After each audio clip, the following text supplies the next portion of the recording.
नमस्कार दोस्तों, मैं हूं रंजीत और स्वागत है आप सभी का आरके सिविल पाठशाला यूट्यूब चैनल पर। दोस्तों, आज के द हिंदू न्यूज़पेपर का हम एनालिसिस करने वाले हैं। तो सबसे पहले दो आर्टिकल की हम चर्चा करेंगे।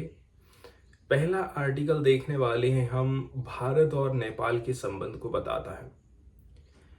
अभी हाल फिलहाल में देखा जाए, हम इस आर्टिकल को इसलिए चर्चा कर रहे हैं क्योंकि भारत में भी नई सरकार बनी है, नेपाल में भी नई सरकार बनी है। तो पुराने जो भी विवाद वाले मुद्दे रहे हैं, जो भी पेंडिंग इश्यूज रहे हैं, उसको कैसे करके हम सॉल्व करेंगे, मतलब आने वाला समय कैसा रहेगा और कैसे करके हमारे जो रिलेशन है और भी ठीक हो सकते हैं। भले कोई विवाद रहा हो तो उस विवाद को कैसे सुलझाएंगे। तो नेपाल और भारत के संबंधों की चर्चा यहाँ पर करने वाले हैं। सेकंड वाला जो आर्टिकल डिस्कस किया जाएगा, ये वाला article particularly climate change and heat wave से रिलेटेड है। हीट वेव के बारे में या फिर लू लगने की खबर के बारे में आपने बहुत सुना होगा। पार्टिकुलरली गर्मी के दिनों की जब हम बात करते हैं ना, तो कई बार आप ये सुने हैं कि 2023 का जो साल रहा था सबसे गर्म रहा अभी तक, और पता नहीं आने वाले टाइम में कौन कौन सा साल कितना गर्म होने वाला है। अब यहाँ पर चर्चा होने वाली है कि ये जो क्लाइमेट चेंज का असर होता है ना, इसमें महिलाओं के ऊपर ज़्यादा असर पड़ता है। हीट वेव महिलाओं को ज़्यादा प्रभावित कर रहा है। कैसे करके कर रहा है, इसके ऊपर डिटेल में यहाँ पर हम चर्चा करने वाले हैं। ठीक है, हीट वेव के चलते चलते उनको बहुत सी नई नई बीमारियों का भी सामना करना पड़ता है। उनकी जो प्रोडक्टिविटी है, उनकी जो फर्टिलिटी है, वो भी प्रभावित होती है। तो पुरुष से कहीं ज़्यादा प्रभावित हो रही हैं महिलाएं। ठीक है, अब जैसे कि पुरुष और महिला में काम करने की जो कैपेसिटी है, थोड़ा अंतर रहता है। ऑलरेडी से अंतर है ही। जब हीट वेव जैसी कंडीशन आती है ना, तो ये और भी ज़्यादा अपने काम को स्लो कर देती हैं। काम स्लो इसलिए कर रहे हैं क्योंकि उतनी कैपेसिटी नहीं है, और काम स्लो करने का मतलब ये है आपको ज़्यादा समय देना पड़ेगा। यदि हम घर की ही बात कर लें तो घर में जो नॉर्मल काम चल रहा है उसमें कहीं ज़्यादा समय इनको बिताना पड़ता है। तो ये सारे छोटे मोटे कुछ मुद्दे हैं जिनके ऊपर आज चर्चा होने वाली है। तो चलते हैं दोस्तों आगे और देखते हैं इस आर्टिकल को, जो कि भारत और नेपाल के संबंधों के भविष्य को बताता है। हाल फिलहाल में देखा जाए, पिछली बार भी आप सत्ता में रहे थे, इस बार भी आपको सत्ता मिल गई है। तो संबंधों में जो खटास रही थी पहले, क्या आप उस खटास को अब ठीक कर सकते हैं? ये मौका आपको फिर से मिला है, क्योंकि जाहिर सी बात है, यदि भारत नेपाल को नहीं साध पाता है तो जाहिर सी बात है चाइना के पास तो वो जाने ही वाला है, और चाइना उसको हर हाल में हर प्रकार की मदद करेगा। इसलिए यदि भारत चाहता है कि हमारे जो पड़ोसी देश हैं, पड़ोसी राज्यों के साथ हमारे संबंध अच्छे हों, तो नेपाल के साथ में जो पुराने विवाद चले आ रहे हैं, जो मनमुटाव चला आ रहा है, उसको फिर से ठीक करने की ज़रूरत है। कुछ कुछ हाल फिलहाल में ऐसे मुद्दे रहे थे, जैसे कि नेपाल की तरफ से पुराने टाइम पीरियड में नए संविधान को अपनाया गया था। ठीक है, तो कुल मिलाकर के जो बायलैटरल रिलेशंस है ना, उसमें गड़बड़ी यहीं से होती है। 2015 में नेपाल की संविधान सभा द्वारा, ठीक है, नया संविधान अपनाया गया था। और फिर आपने ये भी सुने होंगे, कुछ एरिया को अपने एरिया में बोल दिया जाना, या फिर उनका नाम चेंज कर दिया जाना। इस प्रकार की भी घटनाएं हमको देखने को मिली थी उस समय। तो इसका मतलब ये हो गया है कि जो कुछ राजनेताओं ने नई दिल्ली दौरे के दौरान मोदी से वादे तो किए थे, लेकिन अंत में उन्होंने बिना संशोधन किए ही मसौदा जारी कर दिया था। बातचीत तो हुई थी, लेकिन उसमें थोड़ा बहुत संशोधन होना चाहिए था। ठीक है, एडजस्टमेंट होना चाहिए था। ऐसे ही आपने एमओयू को जारी कर दिया। इसके अलावा अगला जो मुद्दा कहना चाहिए रह गया था, पेंडिंग रह गया था, वो है मधेसी एक्टिविस्ट। ठीक है, तराई प्लान्स को लेकर के एक और ये विवाद उठा था, इसके ऊपर भी यहाँ पर चर्चा होनी चाहिए। नेपाल ने जो ब्लॉकेट लगाया था, ठीक है, तराई प्लेन्स के ऊपर उसका भारत ने विरोध किया था और इसके जवाब में लगभग देखा जाए जो कि 6 महीने तक चला था, and generated enough bad blood to last a generation. अब भारत ने विरोध किया तो नेपाल ने क्या बोला? नेपाल ने भी शार्पली रिएक्ट किया था एंड उन्होंने साइन कर लिया था 10 ठो एग्रीमेंट चाइना के साथ में, extending from trade, transit, power, transport, हर क्षेत्र में कहना चाहिए 10 ठो एग्रीमेंट उसने कर लिया भारत को थप्पड़ दिखाते हुए। वहीं यदि देखा जाए जो केंद्र की सरकार है वही हिंदुत्व का एडवोकेट करती है इस प्लान एंड हिल्स वाले एरिया में। साथ ही साथ जो राष्ट्रीय स्वयंसेवक संघ आरएसएस हैं एंड भारतीय जनता पार्टी है वो क्या चाहते हैं? They wanted to convert Nepal into their own image of India. वो अपनी इमेज के हिसाब से नेपाल को देखना चाहते हैं। कौन? आरएसएस एंड बीजेपी वाले। इसलिए वहाँ पर जो है हिंदुत्व का प्रचार ज़्यादा करना चाहते हैं। और यहाँ पर आप वैसे भी देख सकते हैं हिंदू धर्म और बौद्ध धर्म दोनों ही काफ़ी फेमस रहा है, इंडिया के जैसे यहाँ पर समानता रही है।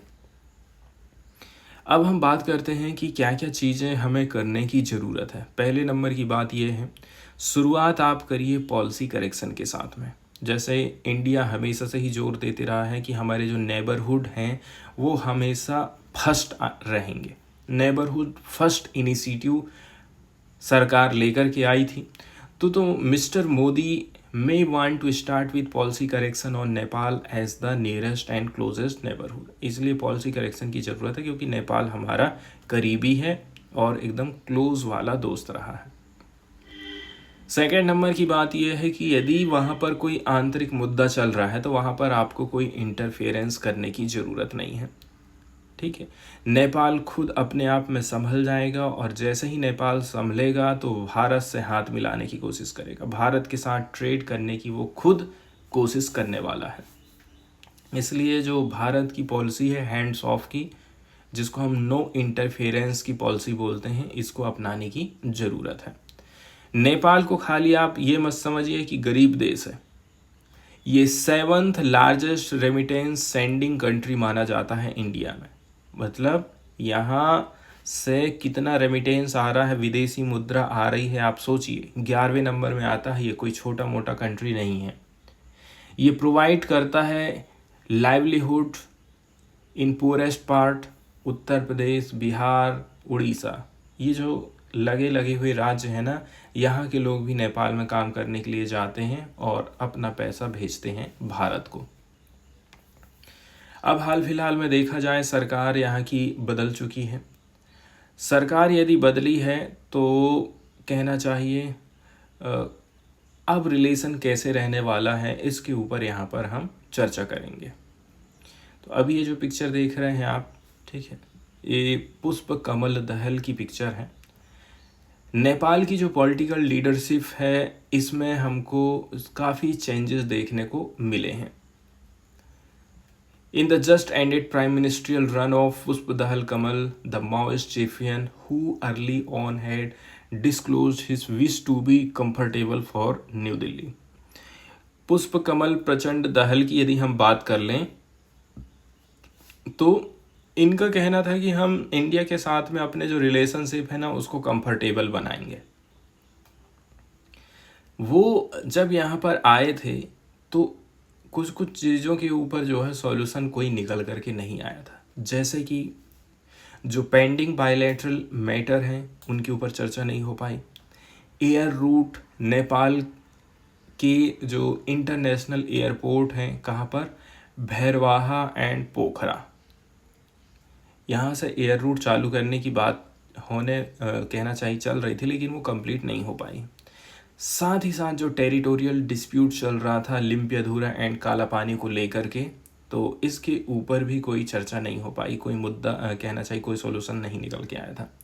साथ ही साथ a report of eminent person group collecting dust, इसके अलावा एक और चीज़ जो उठाई गई थी कि जो एमिनेंट पर्सन ग्रुप है इसके ऊपर एक रिपोर्ट तैयार करी जाएगी, इसके ऊपर भी अभी तक कोई खास बातचीत नहीं हुई है। इसके अलावा आरएसएस को खुश करने के लिए जो ये भारत की विजिट में आए थे ना, एकदम हिंदू बन कर के कहना चाहिए आप आए थे। और कहाँ गए थे? महाकालेश्वर टेम्पल गए थे, उज्जैन मध्य प्रदेश में। वहीं यदि हम मिस्टर दहल की बात करें तो देखिए, इन्होंने पावर ट्रेड एग्रीमेंट के ऊपर चर्चा करी थी, जिसके माध्यम से new Delhi to refuse import from hydel plant. इसमें क्या बोला जा रहा है कि दिल्ली मना कर रही है कि आप हाइडेल प्लांट जिसको चाइना ने बनाया है, चाइनीज लोन के माध्यम से आप बना रहे हैं, उसको मना कर दो। इसके अलावा he was allowed the Indian embassy in Kathmandu. उन्होंने क्या बोला? आप अपना इंडियन एम्बेसी स्थापित कर सकते हैं काठमांडू में, ताकि भारत और नेपाल के जो रिलेशन हैं वो बेहतर हो सके। वहीं यदि हम केपी शर्मा ओली की बात करें, केपी शर्मा ओली की हम बात कर रहे हैं, देखिए तो अभी केपी शर्मा ओली जो कि सत्ता संभालने के बाद उन्होंने अपने पूर्ववर्ती के घातक संकोच को त्यागना होगा। घातक संकोच मतलब उनके मन में जो भी शंका है, विचार है, विवाद चल रहा है, उन सारी चीज़ों को उनको त्यागना पड़ेगा। इसके अलावा जो ऑल बायलैटरल मैटर्स हैं जो कि अभी तक कहना चाहिए हैंगिंग में चल रहे हैं, उनको फिर से रिवाइव करने की ज़रूरत है। तो जितने भी अब हैंगिंग मुद्दे हैं वो उठाए जाने वाले हैं। साथ ही साथ जो south Asian association for regional cooperation है, इसको पुनर्जीवित करने की बात करी जा रही है। अब यदि हम बात कर लें कि क्या हम चाइना को रिप्लेस कर सकते हैं, अब दिल्ली को ये भी समझना चाहिए कि भाई बीजिंग के साथ नेपाल की दोस्ती पर कोई समझौता नहीं किया जा सकता है, और ये कभी भी भारत की कीमत पर नहीं होगा। और इसके अलावा नेपाल ऐसा कुछ होने देने वाला भी नहीं है, ठीक है। साथ ही साथ आप देखेंगे भारत काफ़ी दबाव डाल रहा है कि भाई चीन से जुड़ी जो पनबिजली परियोजनाएं होती हैं, हवाई अड्डे हैं, एयरलाइन हैं, ठीक है, इन सब चीज़ों से आपको थोड़ा सा बच कर के रहना है और भारत के साथ में आप एक बड़ा साझेदार बन कर के उभर सकते हैं। एक और चीज़ की यहाँ पर चर्चा करी जाती है, किसके बारे में? 8 member India Nepal eminent persons group की यदि हम बात कर लें तो ये जो 8 मेंबर वाला एमिनेंट पर्सन्स ग्रुप रहा था, तो मिस्टर मोदी और ओली दोनों ने ही नॉमिनेट किए थे 8 member India Nepal eminent person group. कब? 2017 में। इस टीम ने फाइनलाइज किया था इसकी सहमति रिपोर्ट को, ठीक है, जिसका जो इम्प्लीमेंटेशन है टू लिफ्ट बायलैटरल रिलेशन। इससे फ़ायदा क्या होगा? इससे फ़ायदा होगा दोनों देशों की बायलैटरल जो रिलेशन है और भी ऊपर उठ करके आएंगे। कौन कौन से क्षेत्रों में काम किया जाएगा? ट्रांसपेरेंट मैनर में होगा, इक्वल पार्टनरशिप में हमको यहाँ पर देखने को मिलेगी। अब साउथ एशिया की यहाँ पर हम बात कर रहे हैं। साउथ एशिया में कहना चाहिए कैसी शांति हमेशा बनी रह सकती है। माओवादी लोग जो शेल्टर बना रहे हैं, ठीक है, इनको ख़त्म करना पड़ेगा एक तो हमको, तब जाकर के साउथ एशिया में शांति बनी रह सकती है। साथ ही साथ Nepal releasing monsoon water into Ganga plan, ये एक मुद्दा है कि भाई बारिश के समय में आप जो गंगा नदी का पानी छोड़ देते हैं ना, इससे हमारे यहाँ पर बाढ़ आ जाती है, तो ये भी नहीं होना चाहिए। अब नेपाल को आप उस तरीके से लेते ही नहीं हैं एकेडमिक डिसिप्लिन के तौर पर। क्यों? क्योंकि जो इंडियन सिटीजन सोचते हैं कि नेपाल एक गरीब देश है, ग्रेटफुल एंड इवन मेलोवेंट नेबर, इसलिए आप उसको कोई वैल्यू नहीं देते हैं। आगे चलते हैं दोस्तों और देखते हैं नेक्स्ट आर्टिकल को, जो कि heat wave, climate change and gender inequality से रिलेटेड है। यदि सीधे सीधे शब्दों में हम कहें ना, तो जो जलवायु परिवर्तन है, इसका असर पुरुषों की अपेक्षा महिलाओं में ज़्यादा देखने को मिल रहा है। ग्रामीण महिलाएं, शहरी महिलाएं किस प्रकार से अलग अलग तरीके से प्रभावित हो रही हैं, उनकी जीविका कैसे प्रभावित हो रही है, उनका हेल्थ कैसे प्रभावित हो रहा है, उनका टाइम कैसे ज़्यादा कंज्यूम हो रहा है, इसके ऊपर यहाँ पर हम चर्चा करने वाले हैं। देखिए, हमको जो 250 शब्दों में आंसर राइटिंग करना है या फिर आपको निबंध लिखना है, समरी लिखना है, उसकी लाइनें कुछ इस प्रकार से होने वाली हैं। ये हैं इसकी लाइनें।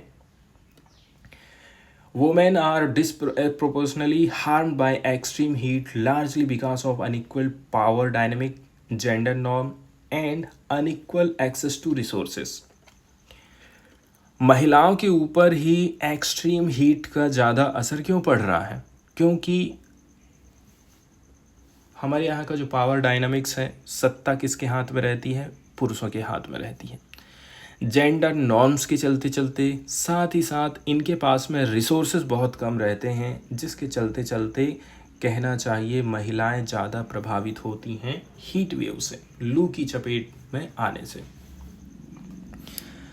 चर्चा करी जाती है कि भाई 2023 का जो साल रहा था सबसे ज़्यादा वार्मेस्ट ईयर रहा था, इसने रिकॉर्ड बनाया है।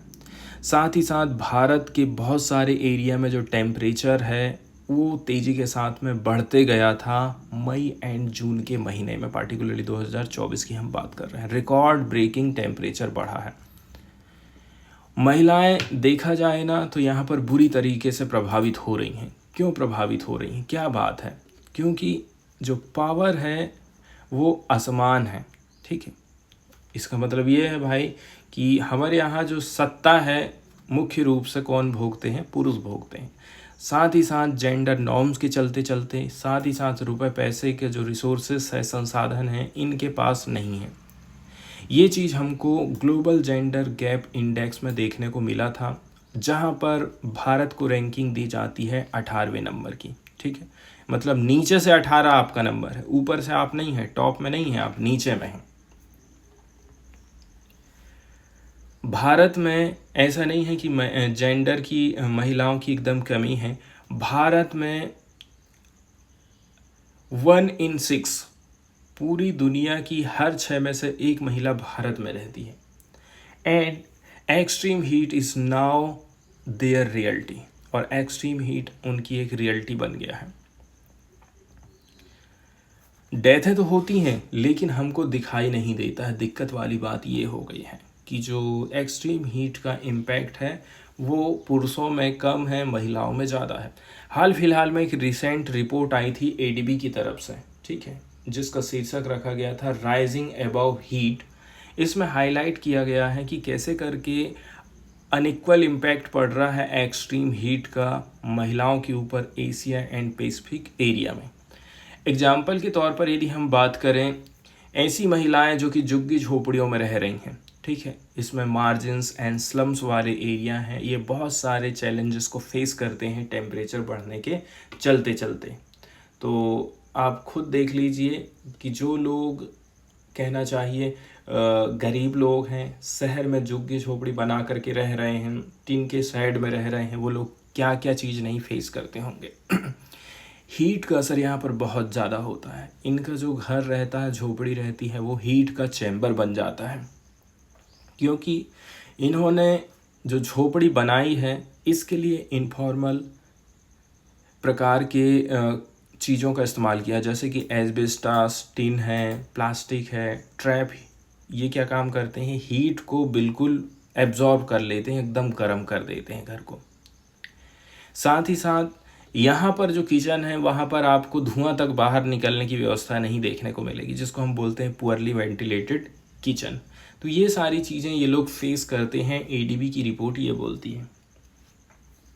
अगला जो मुख्य मुद्दा उठाया जाता है वो डोमेस्टिक वर्क का उठाया जाता है। जैसे कि आप महिला को देख रहे हैं, घर में ये क्या काम करेगी? उसको चूल्हा भी जलाना है, साथ में एक बेटी है उसकी भी देखभाल करना है।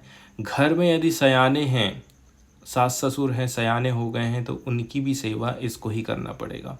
ठीक है, सबको खिलाएगी, इसके बाद खुद खाएगी। घर में झाड़ू पोछा, लिपाई पुताई, पानी भरना, पूरा काम, बच्चों की तैयारी करना, उनको स्कूल भेजना, सारा कुछ कहाँ चला जाता है? महिलाओं के हाथ में चला जाता है। हीट स्ट्रेस के चलते चलते हम देखते हैं इनको लॉन्गर हावर्स काम करने पड़ते हैं, तब जाकर के घर का काम पूरा हो पाता है।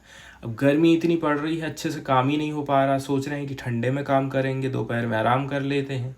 ये सब चीज़ों के चलते चलते इनको ज़्यादा टाइम देना पड़ता है अपने घर के कामों में। एक आरसेट रॉक्स सोर्सिंग डिवाइड रिपोर्ट आई थी, इसमें बोला था कि जो प्रोडक्टिविटी लॉस है हीट वेव के चलते चलते 90 मिनट ज़्यादा लग जाता है केयर वर्क पर डे के हिसाब से। केयर वर्क जो महिलाएं घर का कर रही हैं ना, इसमें उनको 90 मिनट मतलब 1 घंटे से भी ज़्यादा उनको समय देना पड़ जाता है। मतलब जो अनपेड वर्क वो कर रही हैं, जैसे कि कुकिंग का काम है, साफ़ सफाई का काम है, लिपाई पुताई का काम है, पानी लेने के लिए जाना है, फ्यूल लाने के लिए लकड़ी कंडा लाने जाना है, इन सब के चलते चलते 2.5 टाइम मिनट मोर पर डे, 2 से लेकर के आप देखेंगे 2.5 मिनट पर डे इनका ज़्यादा जाता है। ठीक है, यदि हम पुरुषों से इनकी तुलना करेंगे तो ये चीज़ हमें पता चली है नेशनल स्टैटिकल ऑफिस 2019 के माध्यम से। नेशनल स्टैटिकल ऑफिस 2019 में भी इस चीज़ का उल्लेख किया जाता है। साथ ही साथ बोला जा रहा है कि भाई ये जो हीट वेव है, इसके चलते चलते जो 2/3 ऑफ वुमेन्स प्रोडक्टिविटी लॉस हमको देखने को मिल रहा है। ठीक है, अनपेड लेबर मार्केट में इंडिया में।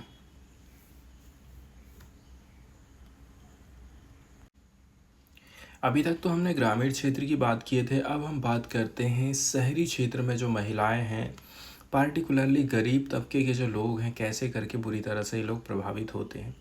सब्जी बेचने वाले लोग, कभी आप देखेंगे बारिश के समय में कोई भुट्टा बेच रहा है, जो स्ट्रीट वेंडर लोग हैं, या फिर कहीं डोमेस्टिक हेल्पर्स हैं, कंस्ट्रक्शन का काम करने वाले लोग हैं, कई कई महिलाएं साफ़ सफाई करने के लिए, झाड़ू पोंछा करने के लिए जाती हैं। तो ये अर्बन वर्कर्स के अंतर्गत, अर्बन हमारा लेबर फोर्स कहलाएगा, अर्बन फीमेल इनफॉर्मल लेबर्स कहलाते हैं ये लोग। तो हीट के चलते चलते इनका भी कामकाज बुरी तरह से प्रभावित होता है, इनकी आजीविका प्रभावित होती है। ये लोग भी काफ़ी वल्नरेबल की कैटेगरी में आते हैं क्लाइमेटिक एक्सट्रीम्स के चलते चलते। ये बात कही गई है इंटरनेशनल लेबर ऑर्गेनाइजेशन की तरफ से। एक रिपोर्ट प्रस्तुत करी गई थी, work in a changing climate, उसमें ये बोला गया है। एनर्जी के हिसाब से, एनर्जी पावर्टी की यदि हम बात करें, एनर्जी पावर्टी किस प्रकार से महिलाओं को प्रभावित कर रही है। एनर्जी के मतलब जैसे कि गर्मी पड़ रही बहुत ज़्यादा, वेंटिलेटेड स्पेसेस नहीं है, झोपड़ी बनाई गई है लेकिन उसमें ये खिड़की तक नहीं बना पा रहे हैं ताकि हवा आ सके। हवा भी कैसे आएगी, आजू में भी झोपड़ी, बाजू में भी झोपड़ी, सामने में भी झोपड़ी, तो वेंटिलेटेड स्पेस बहुत कम रहता है। फैंस की कमी है, एयर कंडीशनर नहीं है, कूलर्स की भी अवेलेबिलिटी नहीं है। एक तो दूसरी बात ये है, ये रास्ते में यदि कहना चाहिए अपना काम कर रही हैं, अपना काम धंधा चला रही हैं, तो ये सारी सुविधाएं उनको यहाँ पर नहीं मिल सकता है, इसलिए हीट वेव का असर डायरेक्टली इनके ऊपर पड़ेगा। साथ ही साथ शहर में आज के समय में पूरा बिल्डिंग ही बिल्डिंग हमको देखने को मिलता है, पेड़ पौधे बहुत कम देखने को मिलते हैं, इसलिए जो ग्रीनरी है और अदर जो नेचुरल रिसोर्सेस है कूलिंग का, वो भी इनको नहीं मिल पाता है।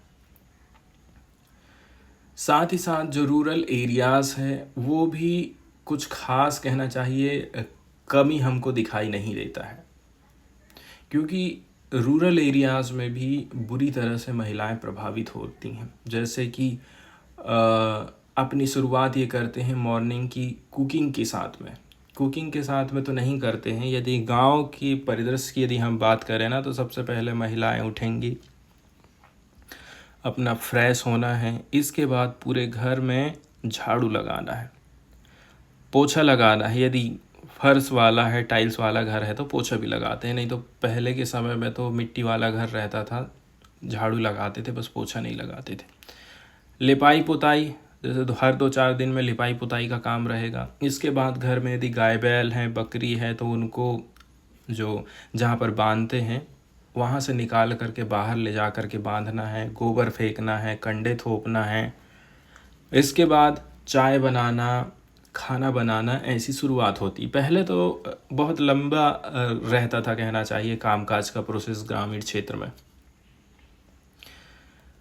तो इन्हीं सब के चलते चलते एक चीज़ और यहाँ पर बोली जा रही है कि ये लोग ज़्यादातर बायोमास का इस्तेमाल करते हैं खाना पकाने के लिए, हॉट स्टोव की जगह में।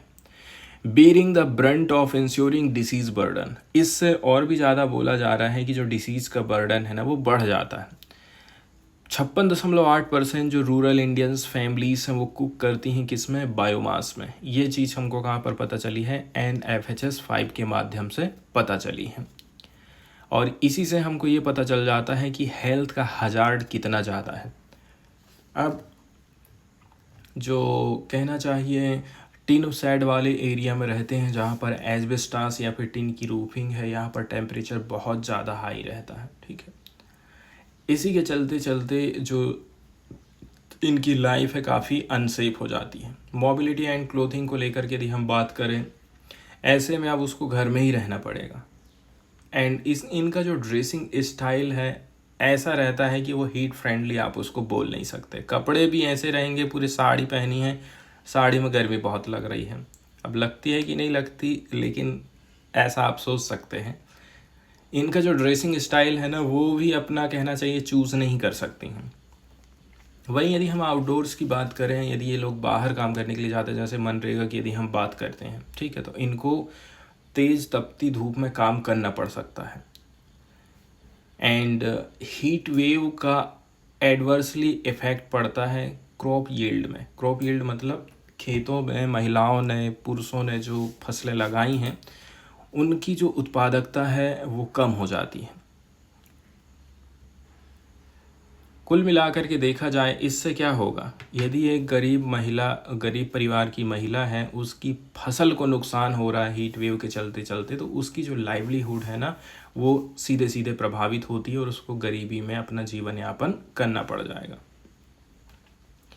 हीट रिलेटेड डिसीज़ कौन कौन से हो सकते हैं, ये पहली बार मुझे पता चला है कि भाई जो हीट क्रैम्प्स हैं, सीवियर हीट स्ट्रोक आ सकता है, या फिर हाइपरथर्मिया की बीमारी हो सकती है महिलाओं को।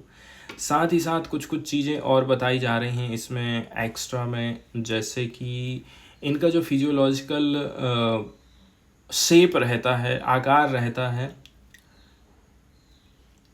their body fat percentage and water content level affect heat tolerance and hydration। पुरुषों की अपेक्षा इनकी बॉडी की जो बनावट है, जैसे कि फैट का परसेंटेज कितना है, वाटर कंटेंट कितना है इनकी बॉडी में, ये सब चीज़ भी हाइड्रेशन को प्रभावित करता है।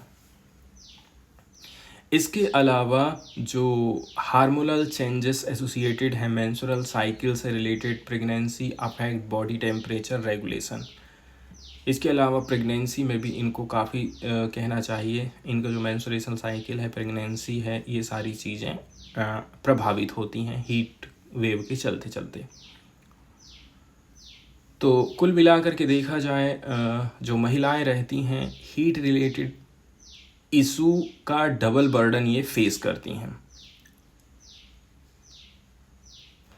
कुछ डेटा यहाँ पर आया है हीट स्ट्रेस का अफेक्ट कैसे करके पड़ता है बॉडी में। तो प्री टर्म डिलीवरी हो सकती है, मिसकैरेज हो सकता है, साथ ही साथ still birth is specially warring in India.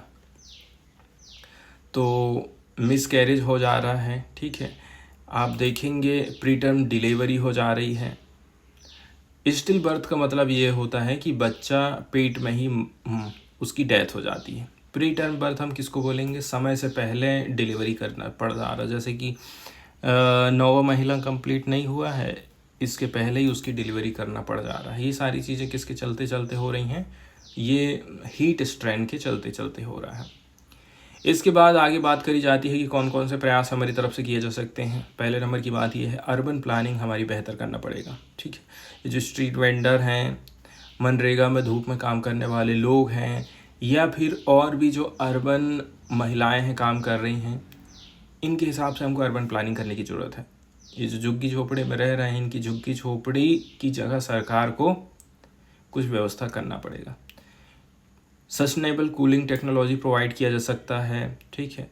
Fair division of care work, care का जो काम है खाली महिलाएं अकेले को ही नहीं करना चाहिए, इसमें पुरुषों की भी भागीदारी जरूरी हो जाती।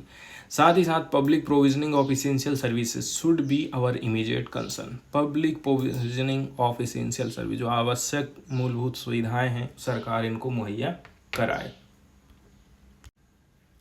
अभी हाल फिलहाल में देखा जाए धन विधेयक की सुनवाई सुप्रीम कोर्ट में होने वाली है। तो जो मनी बिल पास किए जाते हैं, ठीक है, संसद में, इनके ऊपर चर्चा होने वाली है कि क्या सरकार ने सही बिल को मनी बिल बना करके भेजा है या ऐसे ही गड़बड़ करके भेज दिया है कि लोकसभा राज्यसभा में तो पावर किसी के पास रहेगी नहीं, एक काम करते हैं इस विधेयक को धन विधेयक बना करके हम पारित करा देते हैं, फटाफट हो जाएगा। तो यहाँ जो गड़बड़ी हुई है इसको सुधारने की बात करी जा रही, सुप्रीम कोर्ट में ये मुद्दा अभी उठाया गया है। Article 110 of the constitution define करता है मनी बिल को। Money bill are those bills which contain only provisions dealing with all or any of the matter specified in article 110 सब क्लासेस। कहना चाहिए आर्टिकल 110 के अंतर्गत जो सब क्लासेस बनाए गए हैं उसमें जो भी चीज़ें हैं मनी से रिलेटेड,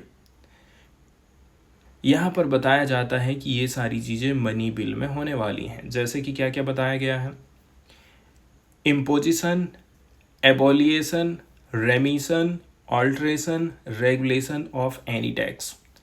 टैक्स का कहीं पर अधिरोपण करना है, टैक्स कहीं पर कम करना है, टैक्स में कोई चेंजेस लाना है या फिर कोई चीज़ का रेगुलेशन करना है, तो सीधे सीधे टैक्स से ये रिलेटेड है। सेकेंड नंबर, कोई भी नियम कानून केंद्र सरकार द्वारा उधार लिए गए धन के रेगुलेशन से रिलेटेड। केंद्र सरकार ने कहीं से पैसा लाई है, अब उसका रेगुलेशन करना है। तो जो रेगुलेशन है केंद्र सरकार की तरफ से जो बोरो किया गया है पैसा को, उसको रेगुलेट किया जाएगा। या फिर giving of any guarantee by government, सरकार गारंटी दे रही है कि आप इतना चुका दो, बाकी के पैसे की गारंटी हम लेते हैं, जैसे कि कई मामले में सरकार ऐसा करती है। साथ ही साथ अगला जो प्रोविज़न आता है मनी बिल के अंतर्गत वो क्या रहता है, custody of the consolidated fund और the contingency fund of India, the payment of moneys into और the withdrawal of moneys from any such fund.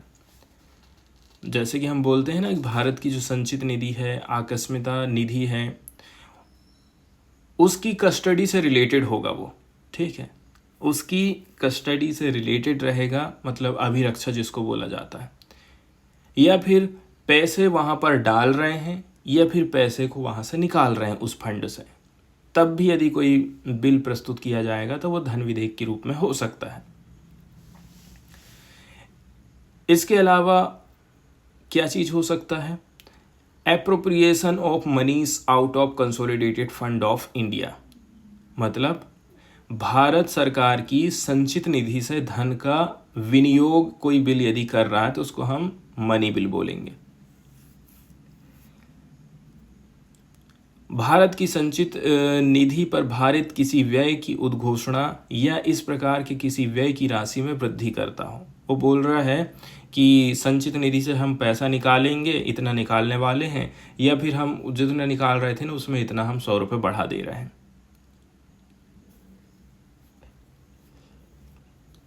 इतने सारे प्रोविजंस इसमें किए गए हैं मनी बिल से रिलेटेड।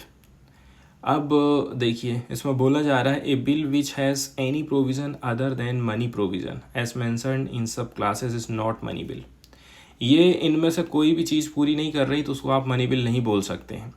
संविधान ने पावर दिया है लोकसभा स्पीकर को to take a final call if any question arise whether a bill is a money bill और नॉट। वही बात हो गई है कि लोकसभा का जो स्पीकर है उसके पास में आपने पावर दे दिए हैं कि वो बताएगा कौन सा विधेयक धन विधेयक है या नहीं है, जबकि उसको खुद ही पता नहीं रहता। वो क्या काम करता है, केंद्र सरकार जैसा बोलेगी वो वैसा करता है। दिक्कत वाली बात यह है, स्पीकर ने जो बोल दिया वो पत्थर की लकीर हो गई है, सुप्रीम कोर्ट भी उसके ऊपर ओवर रूल नहीं कर सकता है। राज्यसभा के पास में लिमिटेड पावर रहती है, मनी बिल को उसको पारित करना ही पड़ेगा। लोकसभा है supreme power in the term of money bill. अब पैसा बहुत महत्वपूर्ण है, सरकार को खर्चा करना है, यहाँ वहाँ पैसे निकालना है, पैसे देना है, इसलिए मनी बिल को एकदम फटाफट पारित किया जाता है। इसके बाद आगे हम चर्चा करने वाले हैं इकोनॉमी से रिलेटेड। ये आर्टिकल आया है जिसमें बोला जा रहा है कि जो इंडिया और रसिया के बीच में ट्रेड चल रहा है रूबल पेमेंट सिस्टम के अंतर्गत, ये डबल हो गया है। और जाहिर सी बात है, जब यूक्रेन और रसिया के बीच में युद्ध चल रहा था तो उस समय में अमेरिका ने क्या काम किया था, रसिया के ऊपर सैंक्शन लगा दिया था कि आपके पास जितना डॉलर है ना वो सब जब्त हो जाएगा और आप डॉलर में ट्रेड नहीं कर पाओगे। डॉलर का दबाव रहता ही है, चाहे अमेरिका लगाए चाहे मत लगाए। जैसे कि भारत की यदि हम बात कर लें तो भारत के रुपए की वैल्यू देखिए और डॉलर की वैल्यू आप देखिए, ठीक है। $1 हमारे 80 रुपये के बराबर है, तो आप सोच सकते हैं कि कितना रुपया के ऊपर दबाव रहता है डॉलर का। इन सब चीज़ों से बचने के लिए क्या किया जाता है, कंट्रीज़ लोकली करेंसी में अपना ट्रेड करती हैं, और इस मामले में इंडिया रसिया काफ़ी आगे बढ़ चुके हैं। इंडिया एंड रसिया ने डबल कर दिया है अपने पेमेंट सिस्टम को नेशनल करेंसीज़ में, जैसे रुपी एंड रूबल में। और ये तभी से संभव हुआ है जब यूरोपियन यूनियन ने सैंक्शन लगाया था रसिया के state controlled and largest bank Sberbank के ऊपर, जो कि हैंडल करता है a majority of payment for Indian export to Russia. Even as rupee deposit by Indian corporates have increase multifold in 2024। साथ ही साथ जो इंडियन कॉरपोरेट हैं इनका जो रुपी डिपॉजिट है वो कई गुना तक बढ़ चुका है सन 2024 तक, यदि देखा जाए तो ये डेटा प्रस्तुत किया गया है साल भर का कि ट्रेड कैसा रहा था और कैसे करके ये लोकल करेंसीज में दोनों कंट्रीज़ के बीच में ट्रेड चल रहा है। अगला आर्टिकल यहाँ पर हम डिस्कस करने वाले हैं कावेरी रिवर के जल विवाद से रिलेटेड है। नॉर्मली देखा जाए ना, जैसे कि ये जो कावेरी रिवर है कर्नाटक से निकली है, तो इसका जो कहना चाहिए अफवाह क्षेत्र है केरला में भी है, कुछ कर्नाटक में है, कुछ तमिलनाडु में है, और कुछ इस प्रकार से होते हुए ये कहाँ चले जाती है, बे ऑफ बंगाल में चले जाती है। अब इसके पानी को लेकर के विवाद रहता है, पार्टिकुलरली गर्मी के समय में या फिर पार्टिकुलरली बारिश के समय में। बहुत सारे बांध इसके ऊपर बनाए गए हैं ताकि इसके पानी को कंट्रोल कर सकें, साथ ही साथ इसके पानी का यूज़ किया जा सके। बिजली बनाना है, खेती बाड़ी में इस्तेमाल करना है, मछली पालन करना है, ये सब कामों में इसके पानी का इस्तेमाल किया जाता है।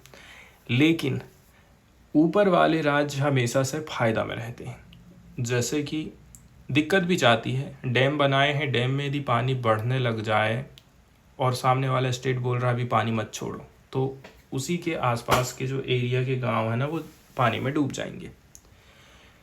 गर्मी के समय में पर्याप्त पानी आपको मिलेगा, आपको नीचे देना है तो दो, मत देना है तो मत दो, ऐसी वाली बात आ जाती है।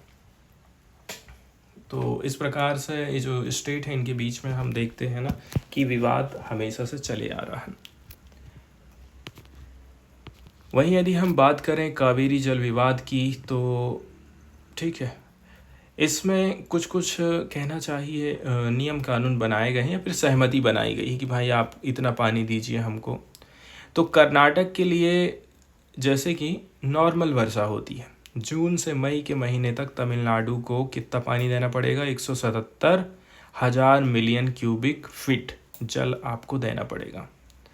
और जून से लेकर के सितंबर के महीने में आपको 123,000 मिलियन क्यूबिक फीट जल देना पड़ेगा किसको, तमिलनाडु को। लेकिन पानी कम हो जाता है तो फिर अब नीचे वाला कहता है ज़्यादा पानी भेजो, लेकिन ये उतना पानी नहीं भेज पाता। कावेरी नदी की यदि हम बात करें तो इसको तमिल में पौन्नी कहा जाता है। ये दक्षिण भारत की एक पवित्र नदी मानी जाती है।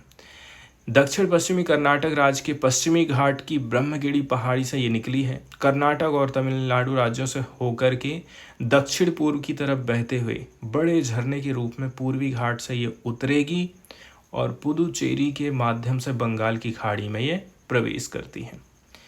इसकी सहायक नदियों की यदि हम बात करें तो लेफ्ट की तरफ से अर्कावती, हेमावती, सिमसा और हरंगी है। राइट हैंड साइड की तरफ जाएंगे तो लक्ष्मण तीर्थ है, सुवर्णवती है, नोइल है, भवानी है, काबनी है और अमरावती है।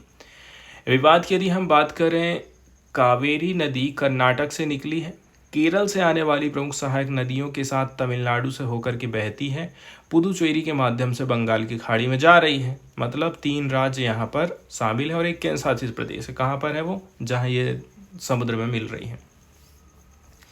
ये विवाद 150 साल पुराना है, जहाँ पर देखा जाए 1892 और 1924 में तत्कालीन मद्रास प्रेसिडेंसी और मैसूर के बीच मध्यस्थता हुई थी। 2 समझौते हुए थे। इसमें बोला गया था कि किसी भी निर्माण परियोजना की बात करें, जैसे कि यहाँ पर आपने डैम बना लिए, ऊपरी तटवर्ती राज्य को निचले तटवर्ती राज्य की अनुमति लेना जरूरी है। कर्नाटक को परमिशन लेना पड़ेगा किससे? तमिलनाडु से, यदि वो डैम बनाना चाहता है तो। दिक्कत ये हो जाती है 1974 की बात है, कर्नाटक ने तमिलनाडु की सहमति लिए बिना ही पानी को मोड़ना चालू कर दिया था। कई साल के बाद ये मुद्दा हल हुआ। 1990 में कावेरी जल विवाद ट्रिब्यूनल की स्थापना करी गई थी। 17 साल के बाद CWDT ने 2007 में एक अंतिम निर्णय जारी किया था, जिसमें कावेरी जल को 4 तटवर्ती राज्यों के बीच में बांटने के बारे में बोला गया था।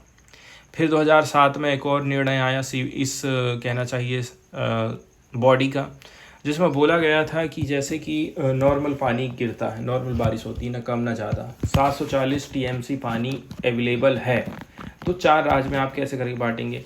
तमिलनाडु को देना पड़ेगा आपको 404, कर्नाटक 284 रखेगा और केरल रखेगा 30 और पांडिचेरी को मिलेगा 7 TMC।